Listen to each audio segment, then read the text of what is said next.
tell me what's going on for you and how I could help. Well, I am signed up to take the May LSAT, so that's next month. I've been studying on and off for a year, and I'm really hoping that next month will be my last. Sure, of course. No, I hope so too. And studying for a while, obviously, most of your prep, I imagine, was oriented towards a 5-section in-person LSAT on a tablet. Now it's 3 sections at home. Right.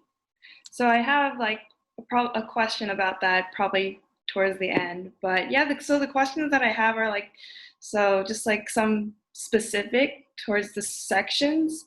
And then the last one will just be about like the technology. Yeah, sure. Shoot, feel free to ask away. Awesome.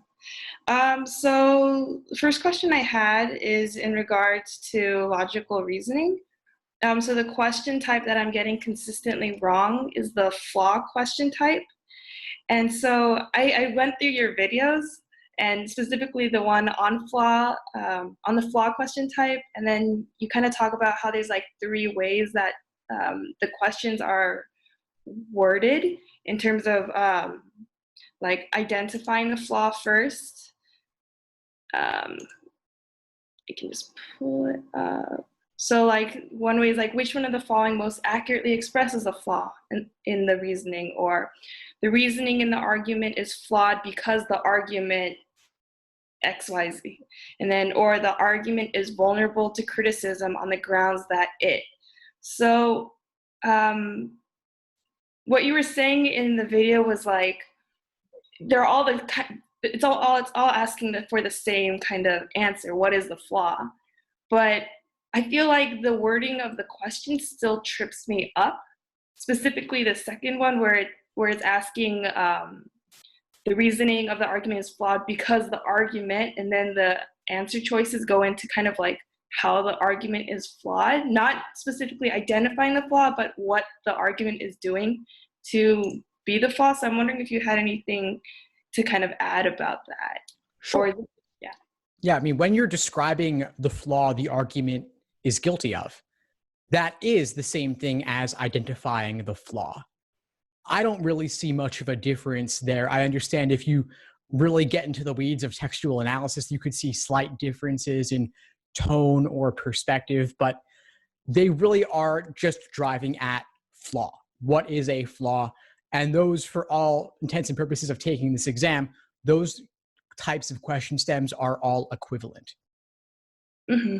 Right. So I guess like the way to practice that would be to just kind of review the list of flaws and just keep practicing that question type. Well, you've been talking about question stems, which is just what they're asking you to do, knowing the task at hand. So your task is always, in the ones you described, identify the flaw. Simply that. What you then just asked about was regarding like classic logical fallacies and reviewing lists of those. And that could certainly help you, but that alone isn't going to be enough because the LSAT is not only testing classic logical fallacies. It's also asking you what the argument fails to consider, and in other cases, what the argument takes for granted. So a potentially flawed argument might be something like, we should go to that restaurant. After all, it has 5 stars on Yelp.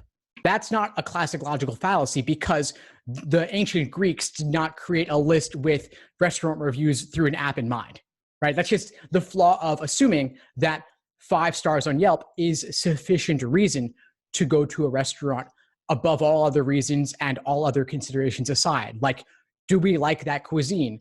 Is the restaurant conveniently located? Or most directly attacking the flaw here would be, are the reviews reliable? How many reviews are there? Are the reviews of a representative sample that is also similar to me and my preferences? Right. So what you're saying is that there's like a slight distinction between kind of the list of fallacies and what might be actually a flaw.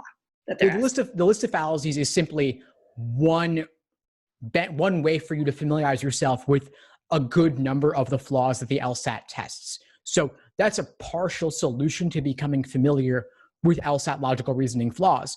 But that alone isn't enough because many flaws in many arguments are simply where the LSAT is taking something for granted or failing to consider something that is unique to that particular argument. Okay, yeah, I think that might be something that I'm kind of tripping up on because I'm looking for the fallacy, whereas what the question might be asking me for is like, what is the stimulus missing?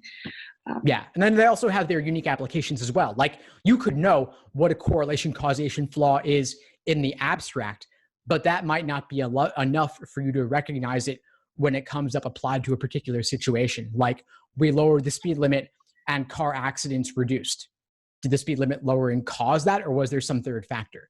So you still have to recognize it in context, and that's why memorization alone isn't enough. You actually have to look up specific examples of each of these flaws to see how they play out on the LSAT. Mm-hmm. Right. So kind of related, like another way that I'm getting like flaw question types wrong is that sometimes I'll read the stimulus and I'll immediately peg it as like a particular flaw. Oh, this is like an ad hominem flaw, obviously. And then it turns out I'll get it wrong. And then it'll turn out to be like a whole to part flaw. So I'm wondering if you have any kind of thoughts about how better to like catch myself in terms of identifying what is the right flaw. Well, this again, I think comes back to the idea of looking up specific examples of each classic fallacy as it shows up on the LSAT. And I actually have a list of just that on my site, the LSAT blog, where I went through a dozen or more classic logical fallacies, and then I found specific prep test examples of those. And so I'll send you a list of those and include them in the link below this video as well, so folks can check it out. But basically, the idea is make it real for yourself. So ad hominem, of course, we know attacking the person, not their argument, but there was clearly a part to whole thing going on there, if that was the correct answer in that case. And so I think knowing specifically what crosses the line to become an ad hominem attack versus in which situation is the person's specific characteristics actually relevant. In some cases, referencing a personal characteristic may actually be extremely relevant. Mm-hmm. So slightly like on a related vein, so parallel flaw questions, would you say that's pretty much the same? You just have to identify the flaw. What is it that the argument's missing? And then just find in the answer choices something that does exactly the same? Or is there something a little bit different to parallel flaw questions? No, it's pretty much what you just described. Yeah, okay. So it's ID the flaw, so same as a regular flaw question, but then with the extra step after you have formed an abstracted idea of that flaw in a sense like a general principle, you then have to apply it to another situation. So it's a two-step process there, which is why those could be more time consuming. Like any parallel question is more time consuming. So the first step is simply recognizing the flaw for yourself. And if you don't see the flaw, I wouldn't even move to the choices yet, because the choices likely aren't going to help in that case. Slow down and find the flaw and thoroughly understand the stimulus first. Right. The flaw being something that the argument is overlooking or like a fallacy. Yeah, so something, either it's a classic logical fallacy or they're overlooking something. I use the phrase failing to consider because that's what the LSAT does too. And then alternatively, they could take something for granted. So in the Yelp example I gave, we could be failing to consider that Yelp reviews are biased or unrepresentative in some way. They're taking for granted that the reviews are a reliable indicator. Mm-hmm. Right, and the failing to consider questions are the ones that trip me up, actually. Yeah. So failing to consider simply means that they are neglecting some possibility oftentimes. Right. All right, cool. I think I'm done with flaw question types. Sure. So kind of shifting gears into reading comp. So where I struggle with reading comp is with comparative passages. And so like my approach to it has been I read like one of the passages and then I go to the questions. And then after I like answer as many questions as I can based off that one passage, I go back and I read the second passage and then I finish up the questions after that. And so like one thing, like I'm trying to figure out an approach to comparative passages. And one thing that it reminds me of are like the disagree question types in LR. where there is, or any kind of question type in LR where there's like two stimulus types. I'm trying to make a connection there, but I'm still working on it. Are there any kind of takeaways, would you say, that I might be able to draw from like LR to stimulus types to like my approach to comparative passages, or should I just like think of comparative passages on their own? Or I would think of them separately, because point at issue questions or point of disagreement questions, there's one clear point where one person would say yes, the other would say no. But in dual or comparative passages, they're not directly at odds with each other a lot of the time. They're usually not overlapping entirely, but the point where they do overlap is not always a yes-no distinction. There could be a difference in their emphasis sometimes, where one example would be one passage A talks about insects and passage B talks about bees specifically. mm-hmm. But they're not always going to be at odds. And in fact, a lot of the time they're not at odds. So I don't see them being quite that similar. I think the logical reasoning connection to reading comp is really more in question types where you have a strengthen or weaken or parallel in reading comprehension, which oftentimes becomes much more time consuming. Right. I'm noticing that there are kind of like ways to cut time with comparative passages. Like they tend to be like more simpler in terms of the content in each of the passages, in each of the paragraphs of the passages. So maybe there's like less analysis to do there. But okay, sounds good. We'll know. So kind of the last question that I had was just in regards to the technology aspect of the digital version. So, right, like I'm taking the LSAT in May, so we'll be taking it at home, and I understand that we'll be using ProctorU. Yeah.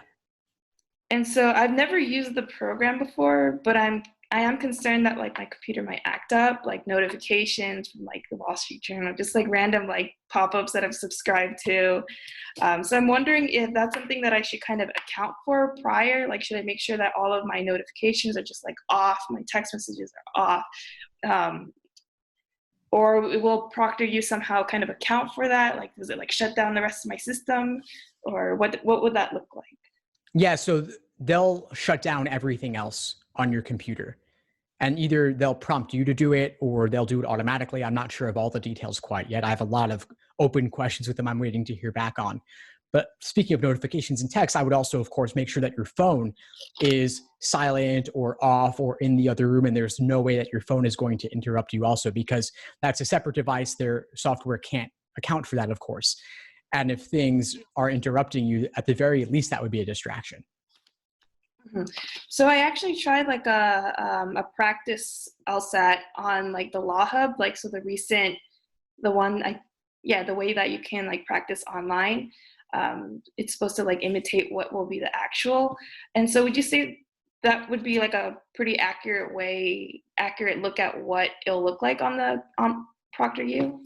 Yeah, so the official LSAT Prep Plus on Law Hub is the best way to simulate the digital LSAT format, whether you were going to be doing the digital LSAT tablet in person or the online LSAT Flex. Either way, the format's the same, and that's the best way to prep. Yeah, except the big difference being for LSAT Flex, do 3 sections, not 4. Skip the logical reasoning from the prep test in the Prep Plus. Right.